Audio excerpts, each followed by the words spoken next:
மேஷ ராசி நேயர்களே எப்படி இருக்கீங்க பார்க்கலாம். உங்கள் ராசிக்கு மனைவியின் ரகசியம். காதல் திருமணமா, நிச்சயிக்கப்பட்ட திருமணமா, காதலித்தவர் கை கொடுவாரா, 30 வயதுக்கு மேல் திருமணம் செய்தால் வாழ்க்கை எப்படி இருக்கும், உங்கள் மனைவி பலமா பலவீனமா எப்படி இருப்பீங்க அப்படிங்கறத நம்ம பார்க்கலாம். காதல் கை கூடுமா அப்படின்னு சொன்னா குடும்ப சம்மதம், பொறுமை இருந்தால் இந்த உறவுக்கு திருமணமாக மாறும். பொறுமை இருந்தால் மட்டுமே. குறிப்பாக 27 37 வயதிற்குள் வரும் காதல் உறவு திருமணமாக மாறும் வாய்ப்பை ஜோதிட ரீதியாக தனிப்பட்ட முறையில் ஜாதகத்தில் ஆராய்ந்து கூட நம்ம சிறப்பா சொல்லலாம். உங்களுக்கு மனைவி என்ன மாதிரி இருப்பாங்க மேஷ ராசி அப்படின்னு சொல்லி, மேஷ ராசிக்காரர்களே, உங்கள் மனைவி உங்களுடைய வாழ்க்கையில் பலமாக இருப்பாரா, உங்கள் பிடிவாதத்திற்கு சவாலாக இருப்பாரா என்பதை தெரிந்து கொண்டீர்களா? இப்ப நம்ம நீங்க செய்ய வேண்டியது,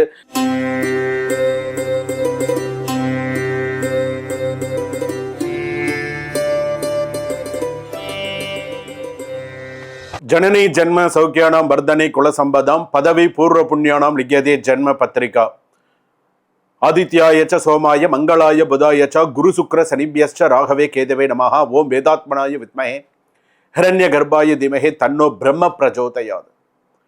நவகோள்களின் துணை கொண்டு உலகெங்கும் வாழக்கூடிய ஜோதிடர் யுகம் நேயர்கள் அனைவருக்கும் வணக்கம். நான் மக்கள் ஜோதிடர் டாக்டர் வி ராஜ்குமார் சிவாச்சாரியார் பேசுகிறேன். எல்லாரும் எப்படி இருக்கீங்க? நலமா இருப்பீங்க நம்புறேன். இன்றைய தினம் நாம் மிக முக்கியமாக பார்க்கக்கூடிய நம்ம நிறைய விஷயங்கள் நம்ம ஜோதிட யுகத்துல பார்க்கிறோம். அதுல மிக முக்கியமான சில விஷயங்கள் அப்படிங்கிறது உண்டு. அதாவது என்னுடைய விஷயத்த நிறைய பேர் கூர்ந்து பார்க்கிறாங்க. நிறைய பேர் எனக்கே மெசேஜ் பண்ணியிருக்கீங்க, சுவாமி உங்களுடைய ஒவ்வொரு கண்டென்ட்டும், உங்களுடைய ஒவ்வொரு வார்த்தைகளும் எனக்கு கண்ணில் தண்ணி வராத ஒரு குறை அப்படின்னு சொல்லுவாங்க. அந்த அளவுக்கு உங்களுடைய வார்த்தைகள் ஒன்னொன்றும் தெளிவாகவும் சரியாகவும் இருக்கிறது. வாழ்த்துக்கள். இன்பமே சுழுக எல்லோரும் வாழ்க அப்படிங்கிறது தான் என்னுடைய கோட்பாடு. எல்லாரும் நன்னா இருக்கணும், மக்கள் எல்லாரும் இன்புற்று இருக்க வேண்டும், சந்தோஷமா இருக்கணும். இன்றைய தினம் நாம் பார்க்கக்கூடியது உங்கள் ராசிக்கு மனைவியின் ரகசியம்.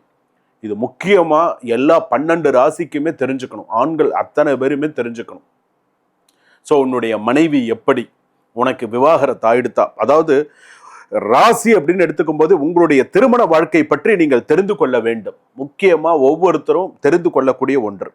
உங்களுக்கு மனைவி காதல் திருமணமாக வருமா, நிச்சயிக்கப்பட்ட திருமணம் வருமா, அல்லது 25 வயசுலேருந்து 35 வயதுக்குள் திருமணம் நடந்த வாழ்க்கை நிலையாக இருக்குமா, 25 வயசுலேருந்து 35 வயசுக்குள்ள இப்படி கல்யாணம் பண்ணிட்டு அப்படின்னு சொன்னா அந்த வாழ்க்கை உனக்கு நிலையாக இருக்குமா, அல்லது மனைவி உங்களுடைய பலமா பலவீனமா எப்படி இருப்பாங்க, உனக்கு சில பேர் பக்கத்துணையா இருப்பாங்க, கேள்விப்பட்டிருக்கீங்களா? அந்த மாதிரி இருப்பாங்க.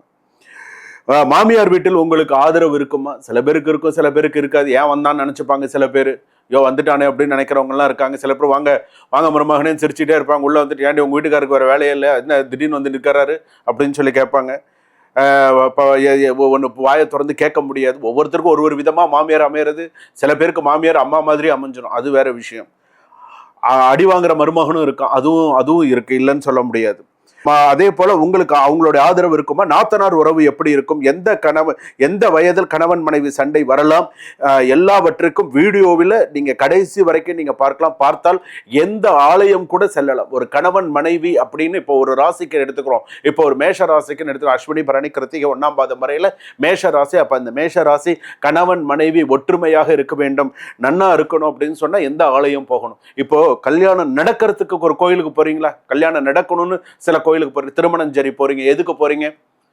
கல்யாணம் ஆகணும் அப்படின்னு சொல்லிட்டு போறீங்க. நித்திய கல்யாண பெருமாள் கோவிலுக்கு போறீங்க. இந்த ஈசிஆர்ல இருக்க நிறைய பேர் மாலையெல்லாம் போட்டு சுவாமிக்கெல்லாம் தரிசனம்லாம் பண்ணிட்டு வரீங்க. எதுக்காக?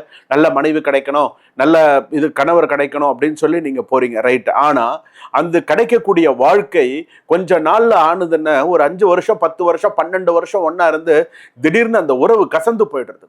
குழந்தைகள்லாம் வந்தும் சில மனைவிகள் என்ன பண்ணிடுறாங்க, கணவருக்கு தெரியாமல் வீட்டை விட்டு ஓடி போயிடுறது, ரிலேஷன்ஷிப்ல இருக்கிறது தெரிய அதுக்கப்புறம் குழந்தைகள் ஒரு பக்கம், இவங்க ஒரு பக்கம், நம்ம நிறைய விஷயங்கள் இதுலலாம் பார்த்துன்றோம். அப்போ உன்னுடைய ராசிக்கு உன் மனைவியின் ரகசியம் என்ன? இது அவசியம் நீ தெரிஞ்சுக்கணும். உன்னுடைய வாழ்க்கையில நீ எப்படி இருக்க, உன் பொண்டாட்டிங்கிற ஸ்தானம் உன் ஜாதகத்துல எப்படி இருக்கு? இன்னைக்கு அமையறதெல்லாம் இன்னைக்கு நிறைய பேர் இன்னைக்கு லவ் மேரேஜே பாத்தீங்கன்னா இன்னைக்கு நிறைய பிரச்சனையில இருக்கு. இன்னைக்கு லவ் மேரேஜே நிறைய பிரச்சனையில இருக்கு. காதல் திருமணம் செய்தவர்கள் கூட ஒரு கட்டத்துல பிரிஞ்சு போயிடுறாங்க. சார் நான் லவ் மேரேஜ் பண்ணினேன், இன்னைக்கு மனைவி புரிஞ்சுக்காம இன்னைக்கு ஒரு சண்டையில இந்த மாதிரி இருக்கு அப்படின்லாம் இன்னைக்கு நிறைய பேர் சொல்றாங்க. அந்த புரிதல் இல்லாம போயிடுது. அப்போ உன்னுடைய ராசிக்கு எப்படி இருக்கு, இதை தான் நம்ம பார்க்க போறோம். 12 ராசிக்கு வாங்க வீடியோக்குள்ள போவோம். கடைசி வரைக்கும் வீடியோ ஸ்கிப் பண்ணாம பாருங்க. எந்தெந்த இடத்துல என்னென்ன விஷயங்கள் சொல்லியிருக்கேன், எப்படி சொல்லியிருக்கேன், எல்லாமே நீங்க தெரிஞ்சுக்கலாம். உங்கள் மனைவியின் ரகசியம் உங்கள் ராசிக்கு. பார்க்கலாமா? வாங்க வீடியோக்குள்ளே போகலாம். கடைசி வரைக்கும் ஸ்கிப் பண்ணாமல் பாருங்கள். நடுவில் ஏதோ சந்தேகம் இருந்தால் இமீடியட்டாக என்ற ராசிக்கு ஃபோன் பண்ணி கேளுங்க. வாழ்க வளமுடன். மேஷ ராசி நேயர்களே, எப்படி இருக்கீங்க?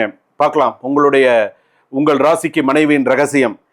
உங்களுக்கு மனைவி கிடைப்பது பெரிய விஷயம் இல்லை. ஆனால் உங்களுடைய கோபத்தையும் பிடிவாதையும் தாக்கி கொண்டு வாழக்கூடிய மனைவி அமைவது பெரிய விஷயம். உங்ககிட்டலாம் இருக்கவே முடியாது, நானா இருக்கவே இருக்கேன், இல்லைன்னா வேற யாரும் உங்க கூட இருக்க முடியாது. இந்த மாதிரி எத்தனையோ மனைவிமார்கள் மேஷ ராசி அப்படின்னு சொல்லும்போது அஸ்வினி, பரணி, கிருத்திக நட்சத்திரம் 1ஆம் பாதம் வரையில கேட்டிருப்பேன். உனக்கு போய் வாக்கப்பட்டம் பாரு அப்படின்னு சொல்லி.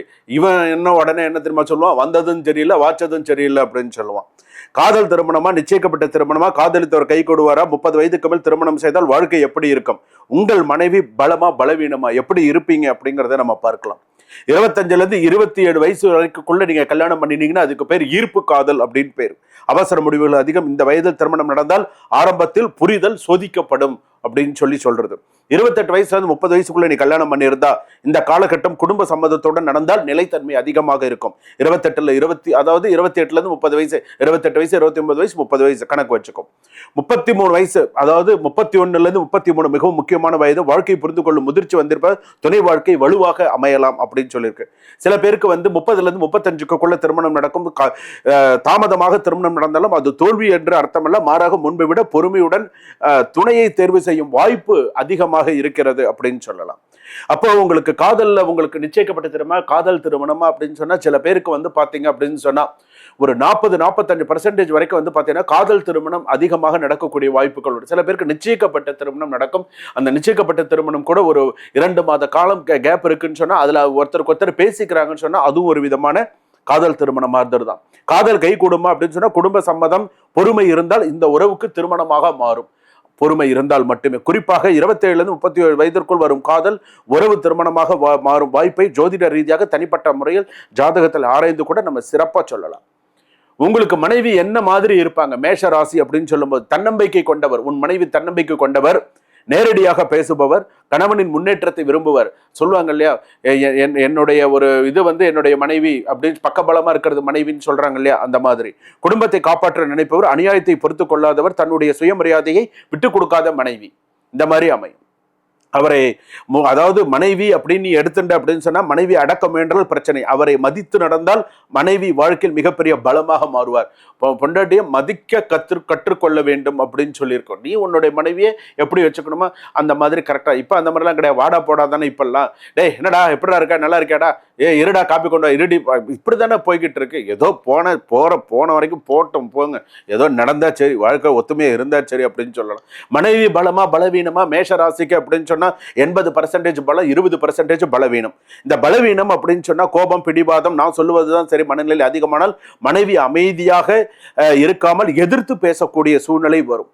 அதே போல சில பேருக்கு மனைவி அமையக்கூடிய பாரம்பரிய திசைன்னு அப்படின்னு ஒரு கணக்கு இருக்கு. மேஷராசிக்காரர்களுக்கு பாத்தீங்கன்னா அஸ்வினி, பரணி, கிருத்திக நட்சத்திரம் 1ஆம் பாதம் வரையில சில பேருக்கு இந்த அதாவது குடும்பம் தொடர்பு, வேலை, வசிப்பு சூழல், உறவினர் தொடர்பு மூலம் துணை அறிமுகமாகும் சாத்தியத்தை பொதுவாக குறிப்பிடலாம். உறவினர்கள் மூலமாக அமையும். கிழக்கு திசையில அமையக்கூடிய வாய்ப்பு, தென்மேற்கு திசை, வடக்கு திசையிலிருந்து வரக்கூடிய மனைவியெல்லாம் வரக்கூடிய வாய்ப்புகள் இருக்கும்.